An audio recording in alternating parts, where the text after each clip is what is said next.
കരുവന്നൂർ സഹകരണ bank തട്ടിപ്പിലെ police അന്വേഷണത്തെ വിമർശിച്ച് ഹൈക്കോടതി. അന്വേഷണം തുടങ്ങി 4 വർഷമായിട്ടും കുറ്റപത്രം സമർപ്പിക്കാത്തത് എന്തുകൊണ്ടെന്നാണ് കോടതിയുടെ ചോദ്യം. ആളുകളെ കൊള്ളയടിച്ച സംഭവമല്ലേ ഇതെന്നും എന്നിട്ടും നടപടിയെടുക്കാൻ വൈകുന്നത് എന്തുകൊണ്ടാണെന്നും കോടതി ചോദിച്ചു. ഇഡി വളരെ കൃത്യമായി അന്വേഷണം നടത്തുന്നുണ്ടെന്ന് നിരീക്ഷിച്ച കോടതി ഇങ്ങനെ പോയാൽ കേസ് CBIക്ക് കൈമാറേണ്ടി വരുമെന്ന് പറഞ്ഞു. കേസുമായി ബന്ധപ്പെട്ട രേഖകളെല്ലാം ഇഡി കൊണ്ടുപോയതുകൊണ്ടാണ് അന്വേഷണം പൂർത്തിയാക്കുവാൻ കഴിയാത്തതെന്ന് സംസ്ഥാന സർക്കാർ അഭിഭാഷകൻ പറഞ്ഞു. സംസ്ഥാന പോലീസ് അന്വേഷണം വൈകുന്നതിന് എതിരായ ഹർജിയാണ് ഹൈക്കോടതിയുടെ പരിഗണനയിലുള്ളത്.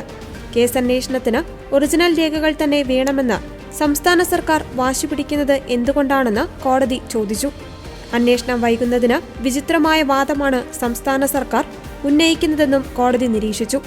സാധാരണക്കാരുടെ പണമാണ് കൊള്ള ചെയ്യപ്പെട്ടതെന്ന് കോടതി പറഞ്ഞു.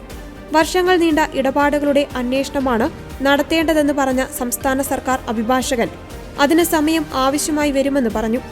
ഇപ്പോഴത്തെ നിലയിൽ അന്വേഷണം പൂർത്തിയാക്കുവാൻ 3 മാസത്തെ സമയം വേണ്ടിവരും. അത് കുറച്ചു കൂടിപ്പോയില്ലേ എന്ന് കോടതി ചോദിച്ചു. CBI അഭിഭാഷകൻ കോടതിയിൽ ഹാജരാകാത്തത് എന്തുകൊണ്ടാണെന്ന് സിംഗിൾ ബെഞ്ച് ചോദിച്ചു. കരുവന്നൂർ കേസ് CBIക്ക് കൈമാറണമെന്ന ഹർജി ഗൗരവമായി കാണേണ്ടതുണ്ടെന്ന് കോടതി പറഞ്ഞു. അന്വേഷണം അനന്തമായി നീട്ടിക്കൊണ്ടുപോകുന്നത് ശരിയല്ല. അത്തരം പ്രവണതകൾ അനുവദിക്കില്ലെന്നും കോടതി വ്യക്തമാക്കി. കേസ് നാളെ വീണ്ടും പരിഗണിക്കും.